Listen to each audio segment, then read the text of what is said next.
Welcome. This is Ashley with Riseup Films, and I have Stephen Hernandez here with me from Do Something Great today, and he's going to talk about the impact he's making in the community. Thank you for joining us. Yeah, I appreciate you having me. Absolutely.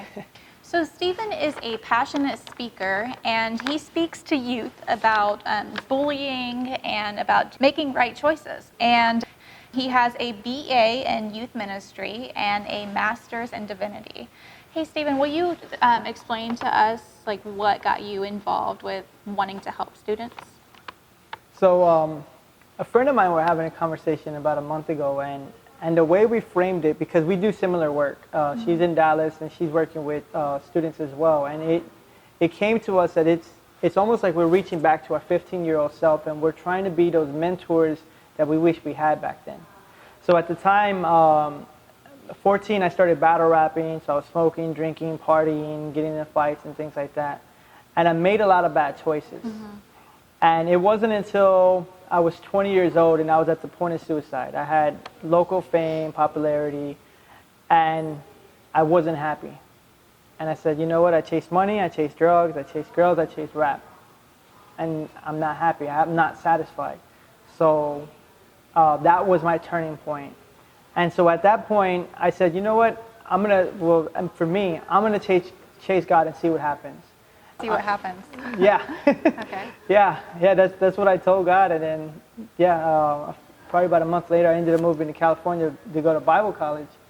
And that became my desire, is I want to help people to learn from my mistakes, and they don't have to experience them to know there's another way to do things. So you were saying that you were struggling, you were about to commit suicide. Did you have mentors in your life while you were growing up? My mentors were Tupac, 50 Cent, Eminem, like all the rappers were my mentors. Okay, so, I noticed how you didn't say Biggie. That makes sense, because you makes either sense, like yeah. Biggie or you like Tupac. Yeah, I was going to say Biggie, but he wasn't, because I was... You can't like both. You can't. You can, but you're not supposed to. No, you're not supposed to. Anyways, yeah, but that's a good, you caught that. Very good. Yeah. So those were my mentors. Like, I mean, I had my cousins in my life, but they usually told me, hey, do the bad stuff now while you're young, because when you get older, you might get into jail. So if you're going to do bad stuff, do it now. So that was not the best advice. Wait, who's told you that? One of my cousins. Your cousins? Yeah, he was like 6, 7 years older than me. Oh, okay. And he was still young, too. Yeah, he was still young. And I was in middle school. I think he was probably out of high school at the time. But he's like, if you're going to go and fire, if you're going to go and, do all these other things that I'm not going to talk about, then do it now, because at least if you get in trouble, they're just going to throw you in juvie or give you a slap on the wrist.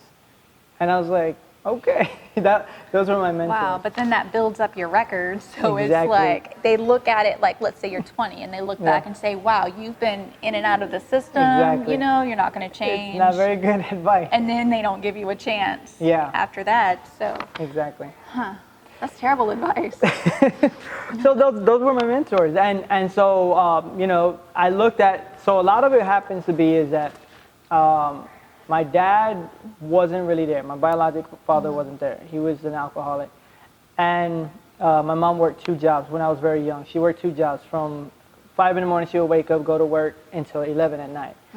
So my middle brother, he was kind of like, I listened to what he listened to. He was like 5 years older than me. He's listening to Tupac, and I'm like 5, I'm in diapers. He's watching, probably younger. Okay. I think 5 is when I got my first Walkman, and but I'm looking at what he's looking at, and the age difference, I shouldn't be looking at what he's looking at. I shouldn't be listening to what he's listening to.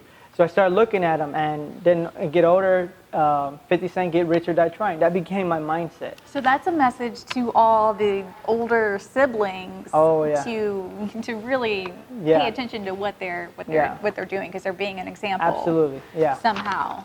They're always, because we look up to them, and we don't say it because there's that sibling rivalry, but we look up to them. We want to be like them. We want to follow their example, even if it's a bad example. Yeah. Makes an impact. Yeah. Whether good or bad. That's true. Yeah. So, and you're a rapper. I am, yeah. Does Pac influence you in any way? He did, yeah. So Tupac, in mine and most people, he's the best rapper, greatest rapper that ever lived. Absolutely. And, and so I love his storytelling. I love his the person that Pac was. So a few months ago, I actually went back and I listened to like almost every interview I can find on YouTube, and he was so deep and so smart and so like amazing. Like the ideas that he had for communities, like they actually would work. And I see some politicians trying to implement them, but they're doing it in a different way. But he was, I mean, this was back in 1994. He was talking about this. So he definitely influenced my music, my style. Back then, he influenced me in a negative way, but now I can see like some positive things that he said. Yeah. And I remember he even said like, I may not change the world, but I'm gonna spark the mind that changes the world. And I was like, Whoa. yeah. And I was like, okay. And like, that's believable too. Yeah, it definitely is. Yeah. He would have done a lot of great things because towards the end of his life, he started to change. So his main thing was thug life, but towards the end of his life, he actually said thug life is dead. And what he was saying is that I was in that mindset where I just did whatever I wanted and I didn't care about the reactions and who it hurts. But then he got to a mindset that says, I actually do care because I see I'm hurting my own people. And he cared about his people so much. And so it was just crazy to see his growth and his mentality. In his music, you really couldn't see, but when you hear the interviews, he's sharing so many things. And I'm like, this is amazing. But he just, his group of friends got him to where he was. So you talked about your cousin told you to do everything young, and Pac was still young. He was very young. Imagine if he would not have done that. He would have still been here. Yeah. So back to you. Okay. Yeah. So you do a lot of work through public schools. Tell us how those connections began.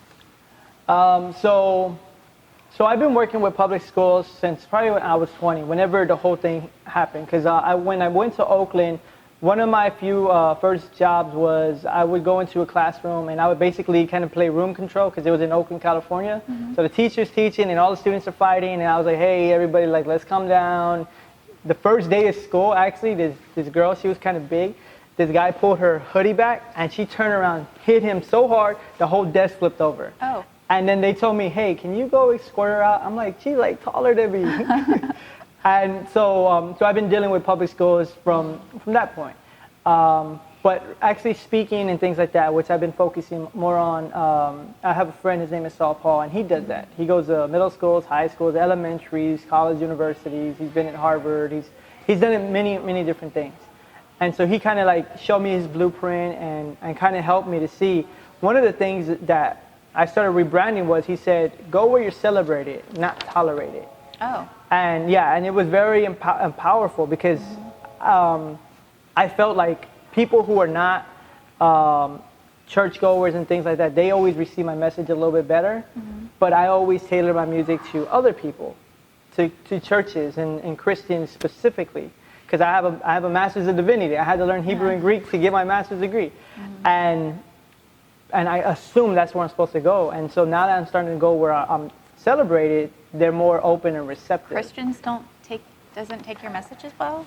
It's different because so Christian hip hop scene is very cutthroat. Oh. Almost more so than the secular world, which is interesting. That's very interesting. Yeah, because I grew up, like, we used to have like 10, 15 people over and we all get together, write music together, freestyle together. But in the Christian community, everybody's kind of building their own palace, their own temple. And if you're not doing it our way, then they don't work with you. And if you don't work with them, then you're not going to get radio play, you're not going to get YouTube, you know, like features on websites and stuff like that. So it's kind of interesting. So what Saul Paul said kind of changed the trajectory of where you were going. Yeah. Because I was, and honestly, I kind of gave up on, I stopped music for a while because I didn't like that. Because I was like, I left that. I left that in the secular world because I was battle rapping, and if I talked mess about a guy, we would have to fight. But I felt it in a similar way, except you're not literally fighting, but it's that division you see.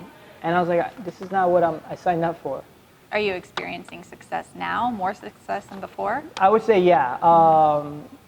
Different things, whether it's music videos, like more plays, whether it's more downloads, more CD sales, more just in general, it's a lot more. Like everything is more, and it's interesting. But yeah. That's where you belong. Yeah, that's where I'm supposed to be. That's crazy. So you experienced one route that you thought, hey, this is you speaking to Christians. You're a Christian. Yeah, exactly, yeah. but your message works better in the secular world. So being open to where you're called is key. That's definitely important. So what is your most recent project in the works? So as far as music or as what I'm doing? Or both? Whatever you're doing. Both. Okay. So I'm putting out my first EP as the rebranded artist. And then also for my project, so I have a program. So Do Something Great is the organization, that's the company. But in that umbrella, I have a few programs. One is called Rap to Record. And so back in February, right before COVID hit, we had our in-class at McNeil High School.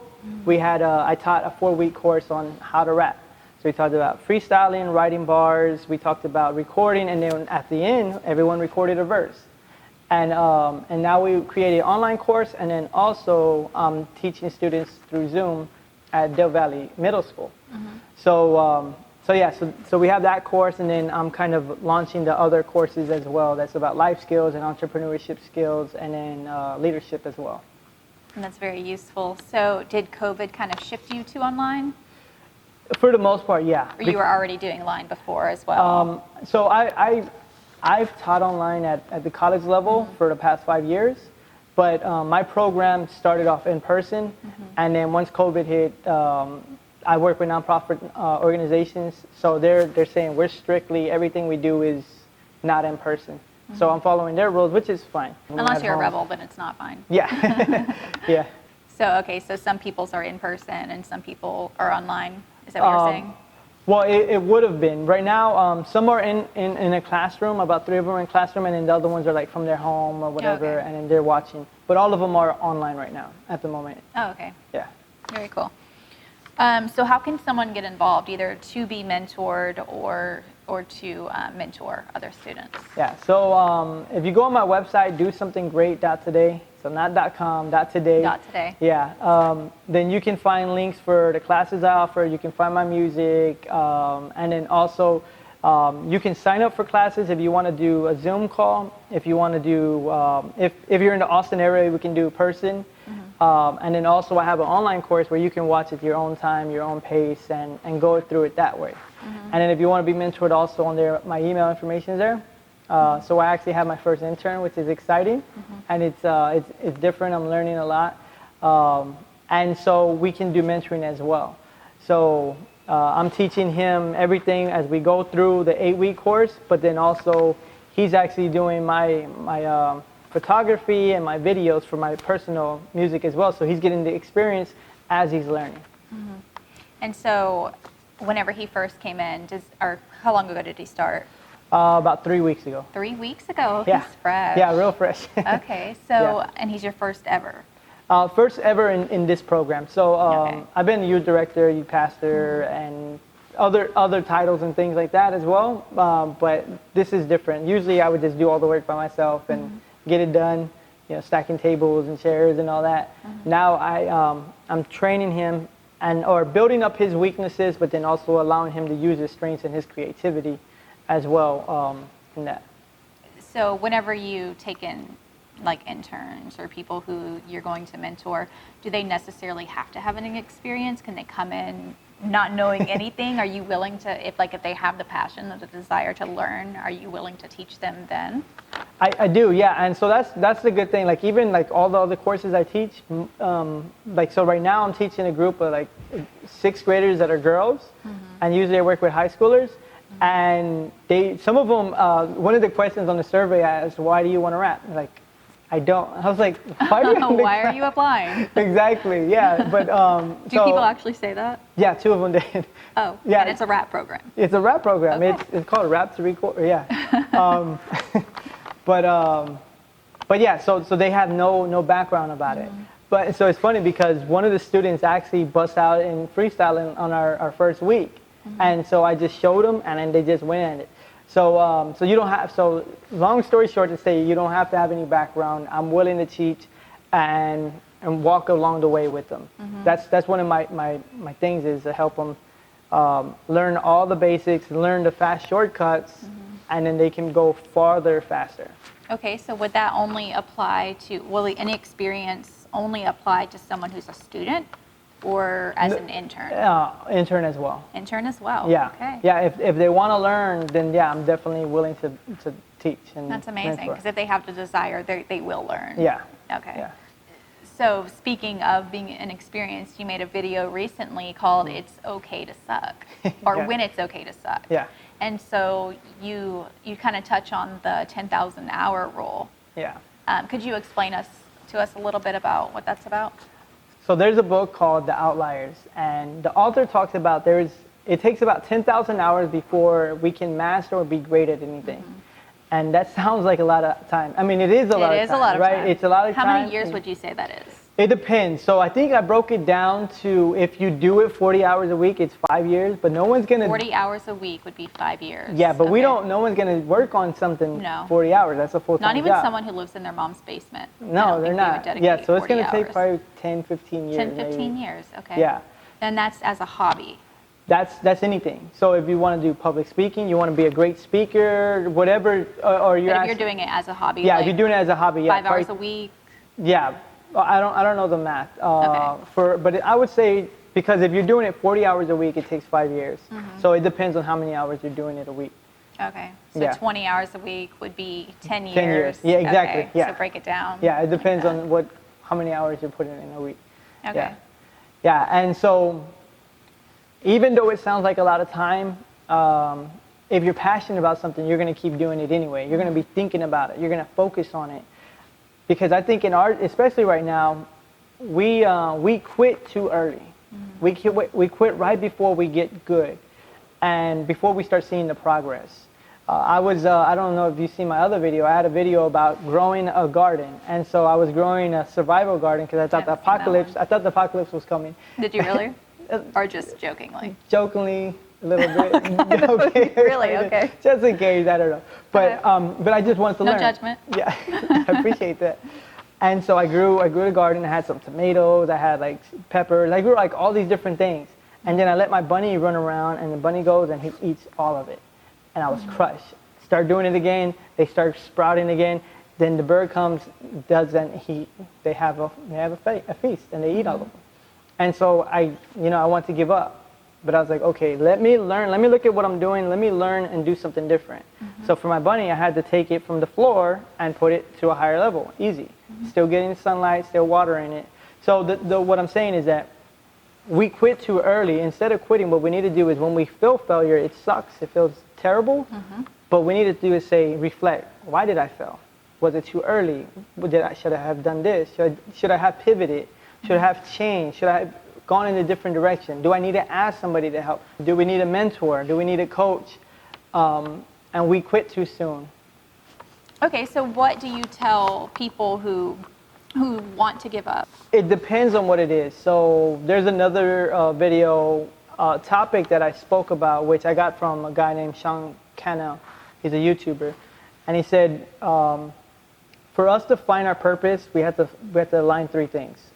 In a sense, as far as like a career and entrepreneurship. He was saying, find something you're passionate about. Find something you're good at, and find something that pays good money. Because if I'm passionate about something and I'm good at it, but I don't get paid, it's a hobby. But if I'm good at something and it pays good money, but I'm not passionate about it, I'm gonna be bored.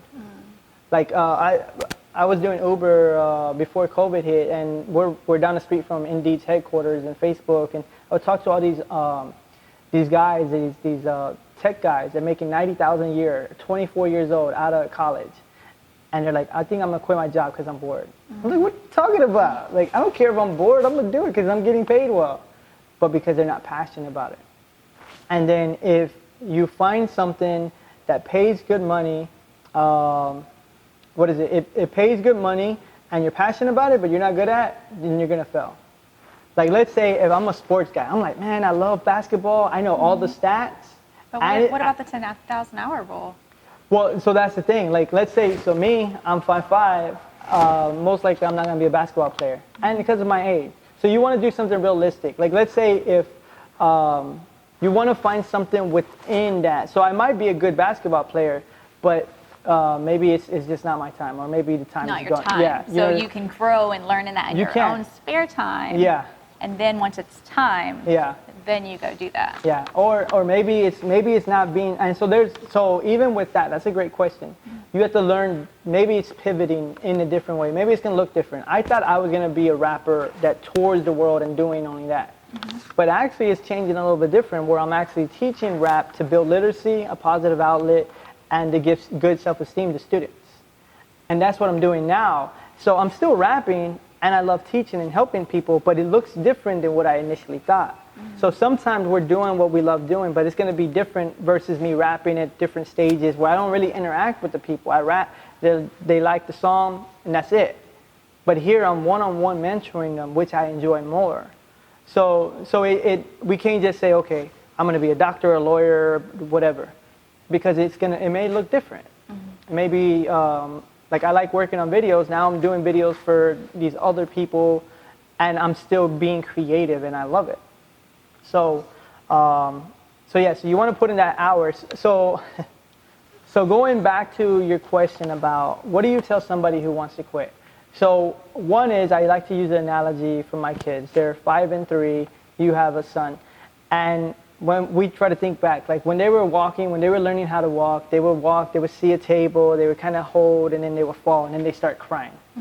And then they didn't just give up. They would do it again. We would encourage them. We wouldn't say, it's okay, you don't have to walk. They're 15 years old, we're carrying them around, right? Like that wouldn't work. Yeah. But sometimes we do that in life with our dreams. We try something and we fail and we say, I'm never gonna do that. I don't like the way it feels. So what I would tell somebody is, keep doing it. Do it when no one's watching. Do it before other people are doing it, and doing it longer than other people are doing. Keep at it, because you have to put in that time, that 10,000 hours. That's what LeBron does. That's what Steph Curry does. That's what all these actors do. They put in this time. We see the finished product, but we don't see all the work that they do in their practice. Yeah, it's kind of like Elon Musk. He seems to have come out of nowhere, but imagine what he was doing behind the scenes before he all of a sudden popped up. Yeah, exactly, yeah. It's preparation. Preparation. So as we wrap up today, is there anything else you'd like to share with us? I think one is, so exactly what you're doing, I would encourage other people. Start taking those small steps every day. So you're doing interviews, you started off without video. Now you're taking a step up and you're doing great, right? We did it, we fumbled. You guys didn't see behind the scenes. Y'all didn't see that. But it's better, right, than an hour ago. It's better than 30 minutes ago. And so there's those small steps. As you make those steps, then you start seeing progress, and you start saying, oh, I can do it. Then you're going to get to a point and say, I suck. And then you wake up the next morning. So every day we have an opportunity to start over. Every day. Even no matter if you messed up yesterday. It don't matter if you messed up last week. It don't matter if you messed up the whole 2020. Every day you have another opportunity to do baby steps.